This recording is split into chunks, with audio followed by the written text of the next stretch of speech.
Olá, tudo bem? Hoje nós vamos falar de uma lei do casamento que é uma das mais ignoradas, uma das mais importantes e que uma das mais difíceis de se aplicar. Em Colossenses, no capítulo 3, verso 13, diz bem assim: suportando-vos uns aos outros e perdoando-vos uns aos outros. Se alguém tiver queixa contra o outro, assim como Cristo vos perdoou, assim também façais vós. É forte, né? Mas o perdão é uma lei dentro do casamento. E mais do que isso, eu diria que mais do que uma lei, o perdão é um hábito, uma rotina. Sabe por quê? A todo momento estamos falhando contra o nosso cônjuge. Somos motivados a mentir, a lhe furtar algo, a lhe ser desonesto.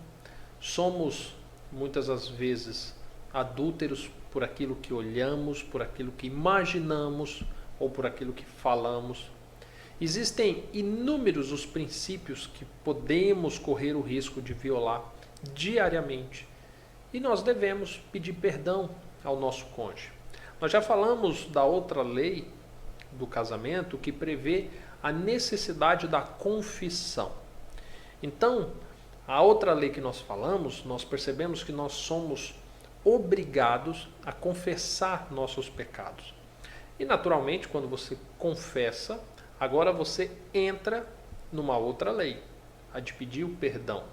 Então, se houve algo que você cometeu contra o seu cônjuge, existe o seu dever legal de pedir perdão a ele. Agora, se porventura o seu cônjuge cometeu algo contra você, existe a tua obrigação de perdoá-lo. Simples assim, Diego? Não, existe uma complexidade nisso. Porque na lei ainda prevê o seguinte: muitos almejam a vida eterna, almejam manter um bom relacionamento com Deus. Só que nós não percebemos que muitas das vezes o nosso relacionamento com Deus ele vai sofrer influências da forma com que nós nos relacionamos com o próximo, principalmente com o nosso cônjuge.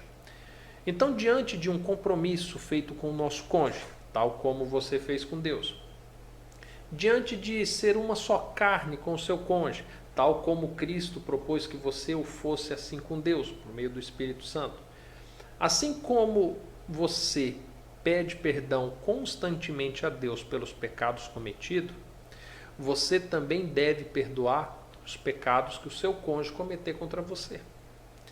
E é forte, porque é dito que na mesma forma que nós perdoamos, nós seremos perdoados. Pelo nosso cônjuge? Não, por Deus. Então, o temor ao Senhor e o tal cumprimento de tal mandamento vai nos fazer com que nós tenhamos maior graça ou maior aceitabilidade do perdão de Deus, se porventura nós também concedemos ao nosso cônjuge.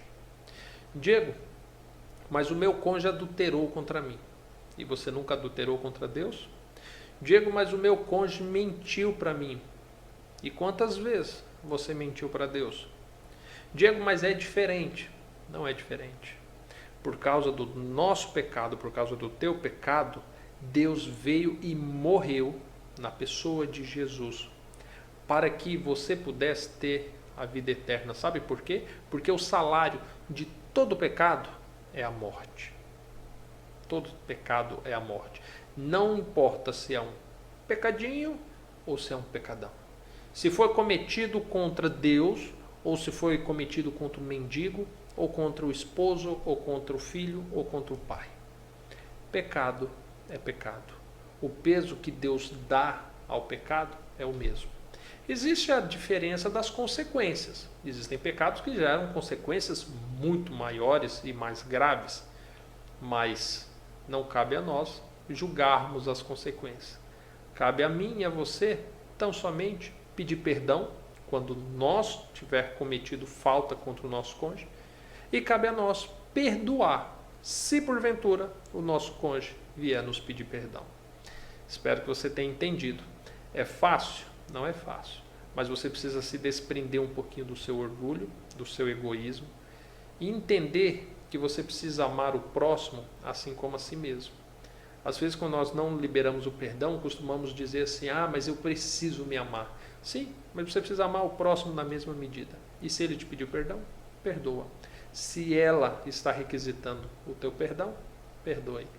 Tá bom? Fica com Deus. Até mais. Tchau, tchau.